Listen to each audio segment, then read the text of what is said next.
দশম হিজরিতে প্রায় 1,50,000 সাহাবীর সামনে জিলহজ মাসের 9 তারিখ বিকালে আরাফাতের ময়দানে এবং 10 জিলহজ অর্থাৎ কোরবানের ঈদের দিন নবী করিম সাল্লাল্লাহু আলাইহি ওয়াসাল্লামের দেওয়া বক্তব্যকে বিদায় হজের ঐতিহাসিক ভাষণ বলা হয়। নবী করিম সাল্লাল্লাহু আলাইহি ওয়াসাল্লাম এই ভাষণ দেওয়ার পূর্বে হযরত মুআয ইবনে জাবাল রাদিয়াল্লাহু তাআলা আনহুকে ইয়ামানের গভর্নর নিযুক্ত করে ফেরনকালে বলেছিলেন, হে মুআয, সম্ভবত এই বছর পর আমার সঙ্গে তোমার আর সাক্ষাৎ হবে না। হয়তো তুমি আমার মসজিদ ও আমার কবরের পাশ দিয়ে ভ্রমণ করবে। আমাদের প্রিয় নবী হযরত মুহাম্মদুর রাসূলুল্লাহ সাল্লাল্লাহু আলাইহি ওয়াসাল্লামের এই ঐতিহাসিক বিদায় হজের ভাষণের মূল কিছু পয়েন্ট ছিল, সেগুলো নিয়ে আলোচনা করব। 1. হে জনতা, আমার কথাগুলো গভীর মনোযোগ দিয়ে শুনো। আমি জানি না এবারের পর তোমাদের সঙ্গে এই জায়গায় আর একাত্র হতে পারবো কিনা। 2. হে মানব মণ্ডলী, স্মরণ রাখো তোমাদের আল্লাহ এক, তার কোনো শরীক নেই। তোমাদের আদিপিতা একজন, অনারবদের উপর আরবদের কোনো শ্রেষ্ঠত্ব নেই, তদ্রূপ সাদার উপর কালার কোনো প্রাধান্য নেই। আল্লাহ ভীতিই শুধু শ্রেষ্ঠত্ব ও মর্যাদার মানদণ্ড। 3. তোমাদের পরস্পরের রক্ত ও ধনসম্পদ আজকের দিন, এ মাস এবং এ শহরের মতো পবিত্র। 4. শুনো, জাহিলিয়তের সব কিছু আমার পদতলে পিষ্ট করা হয়েছে। জাহিলিয়তের রক্তের দাবিও রহিত করা হলো। 5. জাহিলি যুগের সুদ রহিত করা হলো। আমাদের মধ্যকার প্রথম যে সুদ আমি রহিত করেছি তা হলো আব্বাস ইবনে আব্দুল মুত্তালিবের সুদ। এখন থেকে সব ধরনের সুদকে হারাম করা হলো। 6.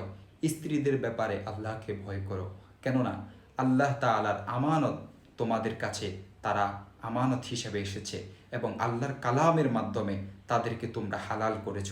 তাদের উপর তোমাদের অধিকার রয়েছে যে তারা তোমাদের বিছানায় এমন কাউকে স্থান দেবে না যাদেরকে তোমরা পছন্দ করো না, অর্থাৎ তোমরা ব্যতীত তো অন্য কাউকে তারা এখানে অ্যালাউ করবে না, বিছানায় জায়গা দিবে না, জেনা বেবিচারে লিপ্ত হবে না। তারা এরূপ করলে তাদেরকে প্রহার করতে পারো, তবে কঠোর প্রহার করবে না। তোমাদের উপর তাদের অধিকার হলো তোমরা যথাযথ অন্ন বস্ত্র তাদেরকে প্রদান করবে। 7. আমি তোমাদের কাছে এমন 2টি জিনিস রেখে যাচ্ছি যা দৃঢ়ভাবে ধারণ করলে পথভ্রষ্ট হবে না। একটি হলো আল্লাহর কিতাব আর অন্যটি হলো আমার সুন্নাহ। 8. হে জনতা, মনে রেখো, আমার পরে কোনো নবী নেই, তোমাদের পরে কোনো উম্মত নেই, ফলে তোমাদের প্রতিপালকের ইবাদত করবে, 5 ওয়াক্ত নামাজ আদায় করবে, রমজানের রোজা রাখবে, স্বেচ্ছায় ধনসম্পদের জাকাত দিবে, আল্লাহর ঘরের হজ করবে, শাসকের আনুগত্য করবে। যদি তোমরা এসব পালন করো তাহলে তোমাদের রবের জান্নাতে প্রবেশ করতে পারবে তোমরা। এটি ইবনে মাজার মধ্যে উল্লেখ আছে। 9. হে মানব মণ্ডলী, ফিতার অপরাধে পুত্রকে দায়ী করা হবে না এবং পুত্রের অপরাধে কোনো পিতাকে দায়ী করা হবে না। 10. তোমাদের সঙ্গে আমার সম্পর্কের প্রসঙ্গে জিজ্ঞেস করা হবে, তোমরা তখন কি বলবে? সাহাবাই কেরাম বললেন, আমরা সাক্ষ্য দিব যে আপনি দ্বীনের দাওয়াত পৌঁছে দিয়েছেন, আল্লাহর বাণী পৌঁছে দিয়েছেন, ন্যস্ত দায়িত্ব পালন করেছেন।